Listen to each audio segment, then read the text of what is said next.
మీరు రాత్రి 10:40 మీరు రిజెక్షన్ అని చెప్పి మేము అప్లై చేసింది 5 రోజుల కింద. ఒకవేళ మీరు నిన్ననో మొన్ననో రిజెక్షన్ చేస్తే మేము కోర్టు ద్వారా పర్మిషన్ తీసుకుంటుంటే, ఈరోజు ముఖ్యమంత్రి గారు ఎక్కడన్నా పోతేనేమో అందరిని అరెస్ట్ చేస్తున్నారు ప్రతిపక్ష పార్టీలని. వాళ్ళేమో ఇష్టానుసారం ర్యాలీలు చేసుకోవచ్చు.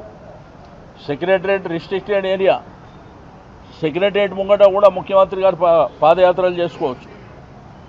కానీ ప్రజాస్వామ్యం లోపల మాకు హక్కు లేనట్టు, మా అస్తిత్వం, మా సికింద్రాబాద్ ప్రజలు 220 సంవత్సరాల చరిత్ర ఉన్నటువంటి మా ప్రాంతాన్ని, మా ప్రాంతం పేరు లేకుండా మా అస్తిత్వం మీద దెబ్బ కొట్టినప్పుడు ప్రజాస్వామ్యబద్ధంగా మేము నిరసన చెప్పేటువంటి కార్యక్రమాన్ని ఈరోజు ఏర్పాటు చేసుకున్నాం.